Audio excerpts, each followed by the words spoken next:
শীর্ষ সন্ত্রাসী সুব্রত বাইনকে কুষ্টিয়া থেকে অস্ত্রসহ গ্রেফতার করেছে সেনাবাহিনী। এ সময় তার সঙ্গে থাকা তার সহযোগী মোল্লা মাসুদকে গ্রেফতার করা হয়েছে। কালীশঙ্কর এলাকার স্থানীয় বাসিন্দারা জানান, গেল ১.৫ মাস আগে কালীশঙ্করপুর সোনার বাংলা সড়ক এলাকার মৃত মীর মহিউদ্দিনের বাড়ির নিচতলা ভাড়া নেয় দুই যুবক। ওই বাড়িতেই থাকতেন তারা। বাড়ির নিচতলা ভাড়া নেওয়ার পর থেকে বাড়ির দরজা জানালা খুলতে দেখেননি স্থানীয় বাসিন্দারা। তবে আজ হঠাৎ ভোরে বাড়িটির তালা ভাঙার শব্দ পেয়ে তারা দেখতে পান সেনাবাহিনীর সদস্যরা বাড়িটি ঘিরে অভিযান চালাচ্ছে। এ সময় সেখান থেকে ২টি পিস্তল, ৪টি ম্যাগাজিন, ১০ রাউন্ড গুলি জব্দ করা হয়। পরে তাদেরকে গ্রেফতার করা হয়। গ্রেফতারকৃতদের দুজনকে ঢাকায় নেওয়া হয়েছে। দর্শক, এ নিয়ে আরো বিস্তারিত তথ্য জানাতে কুষ্টিয়া থেকে যোগ দিচ্ছেন সহকর্মী শাহিন আলী।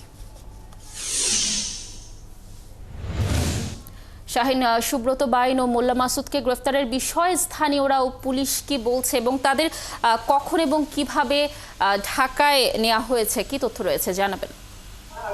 আমি আপনাকে জানিয়ে রাখি, আপনি যেমনটি বলছিলেন, আজকে ভোর ৫টার দিকে হঠাৎ কুষ্টিয়া কালীশঙ্করপুর ওই সোনার মসজিদ সংলগ্ন যে গলিটি আছে সেখানে একটা ছাত্র ম্যাচ, সেখানে কিন্তু আজকে ভোরে একদল সেনাবাহিনী বেশ কয়েকটি মাইক্রোযোগে এসে বাড়িটিকে ঘিরে ফেলে। ঘিরে এক পর্যায়ে বাড়িটিকে ভেঙে তারা আসলে ভিতর প্রবেশ করে।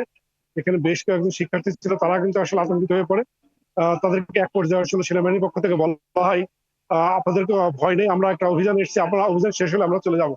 এই মর্মে বেশ কিছুক্ষণ অভিযান শেষ করে শিশু সন্ত্রাসী সুব্রত বাইন এবং মোল্লা মাসুদকে আসলে আটক করে একটি কালো মাইক্রোযোগে তারা ভোরেই আসলে রওনা দেয়। তবে আমি কুষ্টিয়া পুলিশ প্রশাসন, এসপি মহোদয় সবার সঙ্গে কথা বলেছি, সেনাবাহিনীর সঙ্গে কথা বলেছি।